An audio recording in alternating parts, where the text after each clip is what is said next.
Hello, everyone, and welcome to a special edition of the Spotlight interview. I'm Mike Antich. I'm editor of Automotive Fleet, and joining me is John Dmochowsky, who is president of JC Consulting and also retired global fleet manager from Mondelez, who has the distinction of really developing a global operation from scratch, as Mondelez was a spin-off company from Kraft Foods, and likewise was runner-up for Global Fleet Manager of the Year, a first for an American in that type of a setting.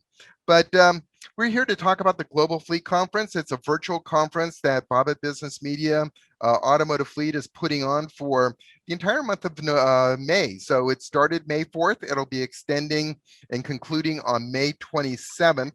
And this is our first week. And this week we've discussed the European fleet market, the USA fleet market, a first ever, the Caribbean, an assessment of the Caribbean fleet market, and then also where we stand now in terms of EV adoption in Europe, which along with China is really trailblazing this overall transition towards electrification in the industry. So with that, let's start a conversation, John. It's going to be open-ended. We're going to be talking about what stood out for us in these meetings. And I'll tell you what stood out for me, and just to start the conversation, John, was on the Caribbean portion. And I'll admit, I really did not have a background on the Caribbean fleet marketplace. And to the best of my knowledge, in all of the years that I've been doing this, this is the very first Caribbean fleet market report that I've ever seen. And one of the intriguing things about it is sometimes internal market dynamics dictate your fleet policy. So here's a case in point. In the Caribbean market, buying fleet assets are very expensive because of one, the high cost of the asset itself, but also all of the taxation and other fees that are added on to this.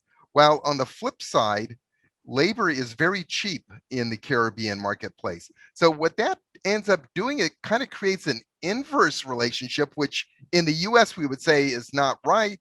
But in the Caribbean, it is right and it works. And they have a tendency to keep their assets for a long period of time because of how expensive they are, and the fact that they can maintain them because of how cheap the labor is. So it's something that runs contrary with other areas, but that was a great takeaway for me, and I totally understand that. And if I was in the market managing a fleet, I'd be doing exactly the same thing.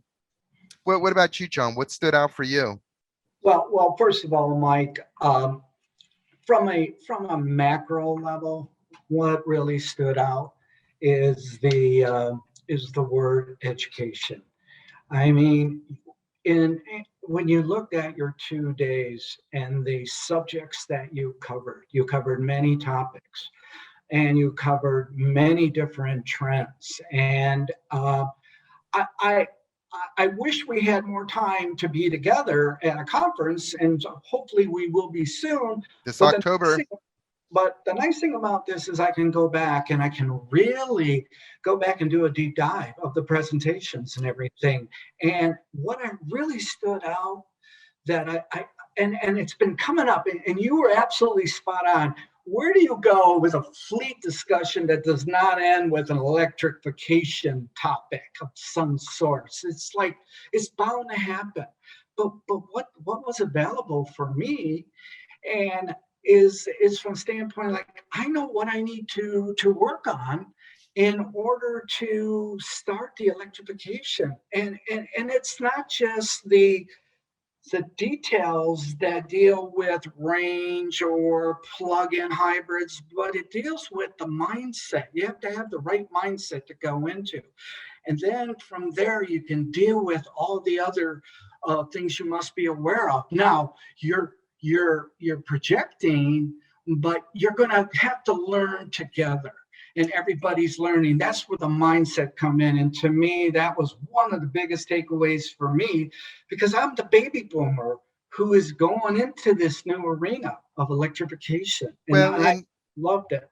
Yeah, and the other thing that stood out for me, and building upon what you said right there, we had 45 minutes to an hour for each presentation. So when you're doing a market report on Europe, you can't cover the entire European market in just 1 hour. So you're going to Right. have to pick and choose where the emphasis are. Same Right. thing, and we had a back-to-back report with the USA fleet market. You can't cover that in an hour. And Yeah. we actually went a little bit over that for Yeah. this session. But the whole point of the matter is knowing that you can't cover the market, you're going to cover the areas that you feel are the most important for the Mm-hmm. people in that market. And that's Mm-hmm. what struck me was the difference between Europe and the United States. A lot of emphasis in terms of sustainability, electrification, and so on in Europe. While not so much on the U.S. side, more so, a lot of discussion on vehicle availability, the current microchip issue that we're having. And that's Mm-hmm. not to say it isn't happening in Europe. That's a global phenomena. But Yeah. what was focused on? It was focused on electrification. That is really kind of a key differentiator in a mind outlook as to what how you see the market. Yeah. And Mike, in addition to that, you did an eloquent job of breaking down the subgroups, government utilities In the and USA market report. yeah, in the USA report. And if I may just say, there was a slide there that had 5 issues facing government fleet managers. Okay. Well, every one of those 5, and I'm not going to repeat them because I would have my colleagues on this call go back to those slides or go back to your notes, and those 5 issues were not just in a government fleet, but they're also in a But a corporate commercial. fleet for multinational. We have more similarities than we do differences. And the biggest piece here in that section was we have to keep pace of what's happening in this ecosystem of our fleet industry. And there's a lot of changing. The neat thing about this is we don't have to just call a multinational fleet or a corporate fleet. We can talk to our colleagues over on the government side, the utility side, because keeping pace with vehicle technology, which was one of the issues, I'll let one go and that's it, was something we'll do together. We'll do together. And the It's way true. the way I would like to do things like that is have a person on my team who would be the champion of of this issue, which is keeping pace with the technology. Have a new millennial that's working on my team. That's your project to bring to our next team meeting. Just to utilize those resources, because by utilizing those resources, they'll do a much better job than a baby boomer will. But at the end of the day, what happens here is we are keeping pace because we know it's difficult, it's a challenge, but we also know that it's something we have to do.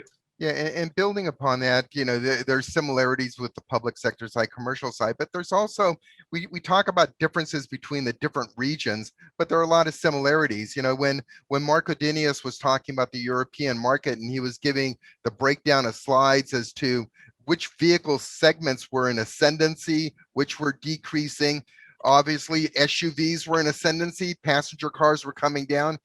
Use the Norwegian market, Yeah, market in Poland, UK, and so on. That's a universal trend. It's not just in Europe. It's not just right. in the US. It's also happening in Australia and in Latin America. And you know what's and from all that happening, what I get out of it is a KPI. Maybe I should go to a certain car segment in this region because of what's happening with the local market conditions. And the good news here is this knowledge is available. And this knowledge, when we have it, then we can utilize it appropriately. Well, fleet managers, we manage fleets, of course, and we're asset managers, but in many ways, we're also the manufacturer of used cars. Our new cars, we're eventually going to have to dispose, remarket, and those will be the used cars of tomorrow. And, this whole idea of seeing trends as to what's in ascendancy in Right. terms of vehicle segments, that's going to help you out in terms of, your acquisition with your long-term view as to how is that going to sell in the market. And it goes back to that old saying, what sells good new sells Yeah. good used. So that was a very interesting observation that came from Mark, and something that is happening universally. I know that's happening in Mhm. all the regions around the country. Yeah, and then the other thing that really that was critical, and it dealt with working from home, You know, and you took that right on my mouth. That was my next topic, but go well, for it, good. and I'll Well, build on it. I'm having a Mike Antich moment, so that's good. But the piece about the working from home segment, I was thinking about the day when I was selling for a food company, and I would call on my buyer once a week. We would have a face-to-face time once a week. Hmm. But what were we doing in that session? Well, if there was any shortfalls with any type of delivery hiccups, it would have been brought up. You can do that in a Zoom. If there was any cuts that was on that load, well, you can do that in Zoom as well. So now the buyer is saying, I could be more productive here with my strategic partner, but we can maybe meet once a month. So that means maybe that individual who lives in the city does not want a car and only has to see his or her buyer once a month, go to a mobility platform. So it's real, and we got to get in the game, because if we don't get into it now, we don't want to fall behind when the train takes off. Yeah, and I don't think it's going to really be detrimental to the fleet market, this whole work from home business model, but I think it will winnow out a lot of the marginal drivers, Yeah. and it will change certain job descriptions where a vehicle might not be as necessary as it is. And then in the European market report that Marco Dinius from Dataforce gave, he cited another example, which seems like a no-brainer now that I think about it, but I didn't think about it earlier. It's the whole idea in a work from home business model cumulatively and anecdotally, you should be driving less miles over the course of a year because of that. And he says that's going to play into the hand of companies that want to transition to EVs because range anxiety is still the number one issue in Europe, according to Mark, and number two being recharging times. But with range anxiety being a number one issue, if you're driving less miles, or in the case of Europe, less kilometers, Right. that mitigates some of that range anxiety. So that's a case where the work from home business model might actually Well, benefit. Go yeah, ahead. and the unique thing that benefit from the work at home model is that people might want to have a choice of a company vehicle or not. Mm-hmm. And sometimes if you allow flexibility, I understand if you're trying to recruit really good candidates, flexibility is important to them. And it might cause flexibility of the car, but at the end of the day, it's a part of right now the and it was brought up in two things. It was brought up in those companies that are all companies. I mean, it was something we talked about, less resources in one segment of the industry, but I see the same issue happening in the multinational fleet portion of the industry. And what's happening here is embracing technology is going to have a new ways of working. We might have better ways of working, and that's a plus, provided that frees up time for that other person who is used to a manual process to grow and develop with the company. Right. And to me, it's a win-win. It's win for the employee, and it's also win for the company. Yeah. Maintaining. Yeah, and when you look ahead, eventually we're going to emerge past this pandemic. I think we're all going to have short memories. I think we're going to revert back to our earlier norms, our earlier habits. But one area that I think will stick, and that is this work from home business model. And Mhm. the employees like it, but more importantly, who likes it is Yeah. management. It really Right. gives a chance to cut down some major overhead costs by Right. having that in place. And Right. this actual experience kind of mitigated or alleviated a lot of concerns in the past where our employees going to be productive when they're working from home. In fact, in Right. some ways, they actually work more hours. Hmm. The other big takeaway that I got out of this, John, and I'm going to probably have to take my prerogative as the moderator, so I want to keep this not too long. But as I've said a number of times, the biggest catalyst of change in our industry is either taxes, changes in the tax law, or regulation. And we saw that demonstrated clearly in the European market report, where tax and credits, financial credits and subsidies that the governments are giving totally transform a market. And we saw that in Norway, Sweden, Finland, Hmm. where those markets are now becoming majority EV markets. So Hmm. I'll give you the final word, John. Well, I'm not used to having the final word Sure with you are. such an audience of the editor. But no, Mike, on a serious side, my final word is this. Um, you know, there's so much content that was shared, but it's important for all of us to be aware of each and everything that has been shared over the last 2 days. So please continue to take advantage of this great opportunity. I'm at the end of my career, but I'm having the best time right now because I know where to go to learn and I have Yeah. the capacity to learn. And last but not least is that when we do get together, it is going to probably go down as one of the best conferences to attend because of the absence of being live with each and every one of you. And most importantly, all the players that touch the industry. To me, the people are the best, and they still are. And I'm going looking to at them in a different lens, which is a consulting lens. And I would never give up this industry whatsoever. This is the people make it all worth it. Yeah, and one of the things we'll do is we'll have someone construct a closing slide that'll tell you, how to join the conference and so on. Because all of these sessions are on demand also. So this is really a digital library for you. If Yep. you missed this last week, you can watch all of the sessions. I know I personally had some conflicts myself, and I picked up on some of the sessions that I Yeah. couldn't watch earlier when they were actually being shown. Couple things next week.